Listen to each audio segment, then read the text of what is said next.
Walhasil Pak Jokowi tidak senang saya kalau saya ingin terpilih lagi di NU.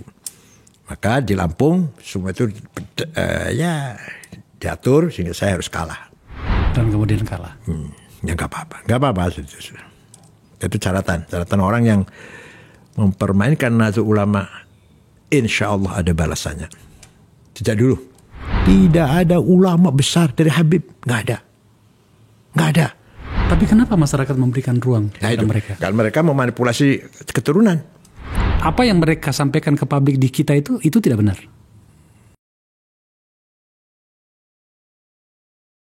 Satu hal yang harus saya sampaikan di sini, Pak Kiai, tapi memang sedikit agak sensitif. Gak apa-apa. Ada sekelompok masyarakat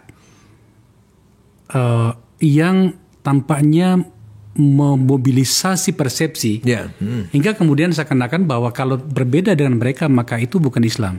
Yang saya maksud itu adalah apa ya? Orang menyebutnya dari Yaman itu gitu. Kita butuh penjelasan seperti apa itu. Mohon maaf, sebenarnya mereka tidak punya otoritas ilmu pengetahuan. Iya. Silakan kalau ada munas musyawarah alim ulama, apa ada dari mereka? Nggak ada. Kalau tetap aja kalau sekarang jago-jagonya yang ahli ilmu agama, Gus Baha contohnya, kayak Afifuddin dari Situbondo, itu yang kalau musyawarah yang diskusi agama, hukumnya cloning gimana, hukumnya Jumatan di kantor seperti apa, hukumnya bunga bank apa, hukumnya keluarga berencana, walhasil hukumnya macam-macam. Terukur banget ilmu pengetahuannya. Iya. Berdasarkan literatur, kalau nggak pakai Quran hadis, ijma qiyas, konsensus ulama atau qiyas analogi. Itu mereka gudangnya. Kalau yang generasi dulu yang tua, kayak Ali Maksum Jogja, kayak Maimun, Mbah Mun, kayak Ahmad Siddiq, itu luar biasa itu. Lebih tinggi lagi, kayak Wahab, kayak Bisi Samsuri, kakeknya Muhaimin itu, kayak Anwar Musaddad Garut. Itu yang megang otorita agama. Rujukan agama. Rujukannya. Tidak ada satupun keturunan Yaman yang mempunyai kemampuan seperti ini. Hanya mereka Habib keturunan Rasulullah di tengah masyarakat ngajak selawatan. Iya. Ada nggak sih dengar nggak Bapak? Dari mereka yang mengeluarkan fatwa yang artinya yang punya manfaat tuh masyarakat banyak. Tapi kenapa masyarakat memberikan ruang kepada mereka? Karena mereka memanipulasi keturunan. Memang ada di Qur'annya. Qul la as'alukum alaihi min ajri illa al-mawaddata fil qurba. Kalau katakan Muhammad, saya tidak meminta imbalan. Tapi satu aja saya minta, cintailah keturunanku. Kalau betul-betul keturunan. Kalau palsu. Atau itu ayat secara umum, secara khususnya yang baik, cintailah keturunanku yang sesuai dengan yang sesuai dengan Islam. Jangan dibawa ke wilayah personal. Jangan general, itu adalah hanya kalian saja gitu kan. Dalam pemahaman Pak Kiai yang saya percaya betul, apa yang mereka sampaikan ke publik di kita itu tidak benar. Gimana ya? Dulu mereka itu sebagai sebagai dituakan di tengah masyarakat, dimintai doanya, diminta karomah, titik di situ. Tidak sebagai tokoh pemimpin pergerakan, bukan. Dulunya gitu. Saya masih kecil masih begitulah.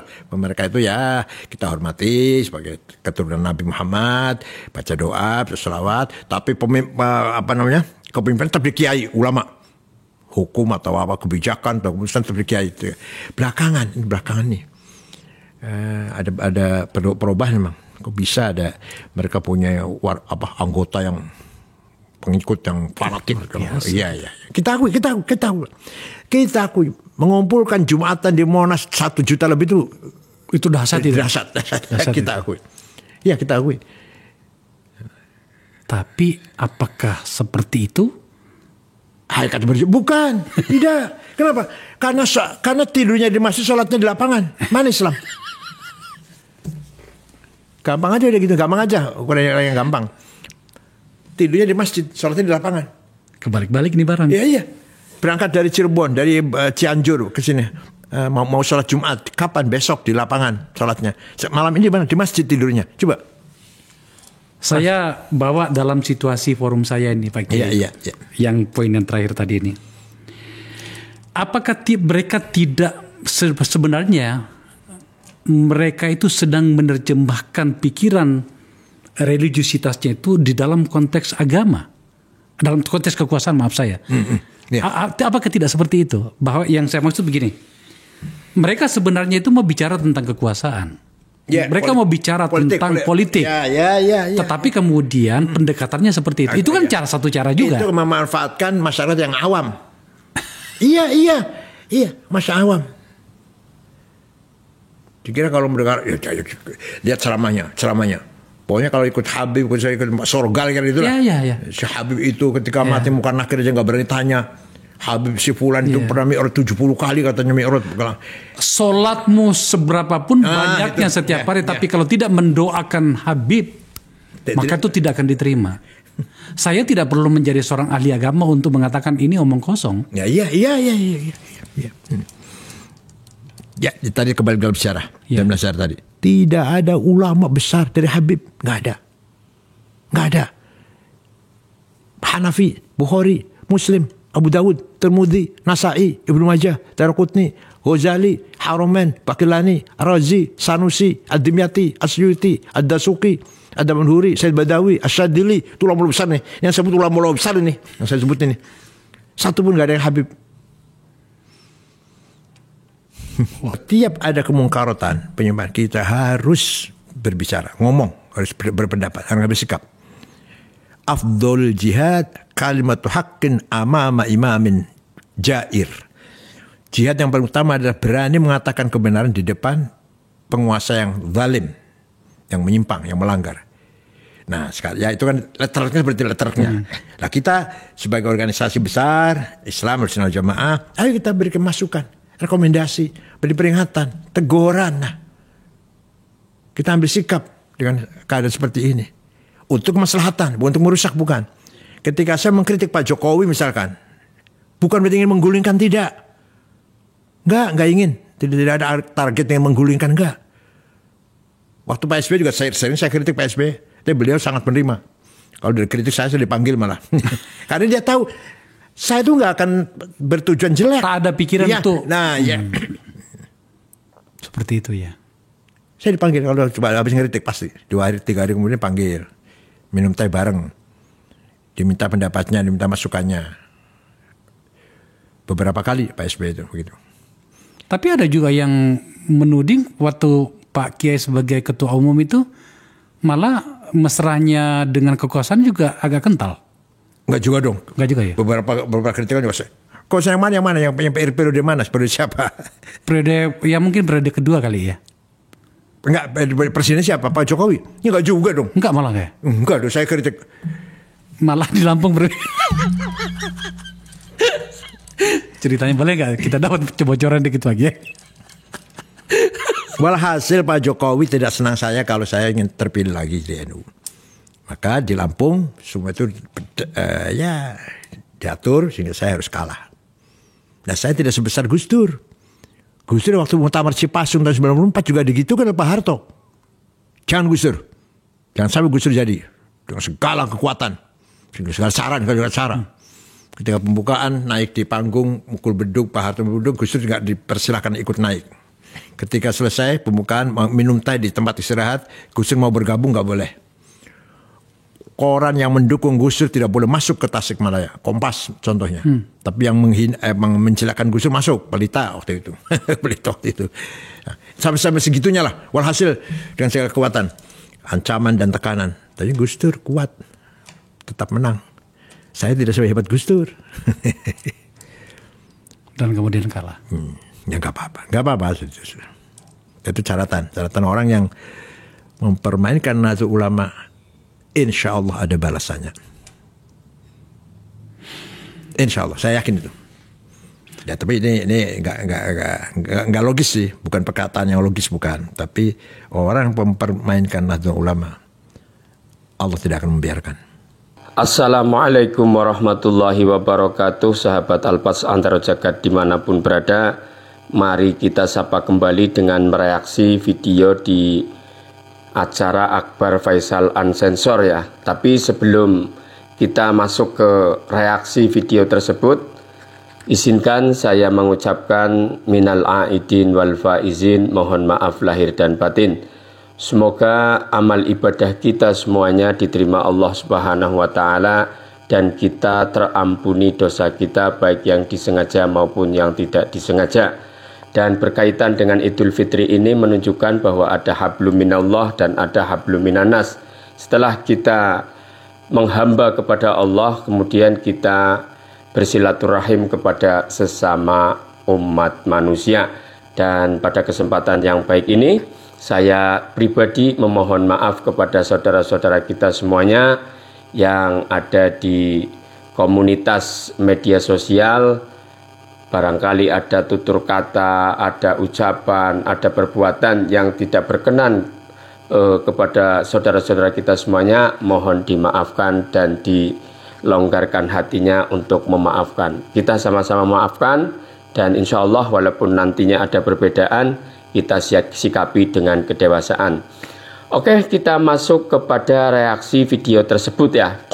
Jadi ada dua catatan bagi saya yang menarik dalam video Akbar Faisal Unsensor ini. Tentunya memang ada titik bahasan yang sangat luas bagaimana Islam berkembang, bagaimana peradaban Islam ini berkembang di video acara tersebut ya. Akan tetapi karena itu sering diucapkan oleh Kiai Said Agil Sirot, maka saya anggap itu sudah biasalah ya disampaikan, walaupun itu penting.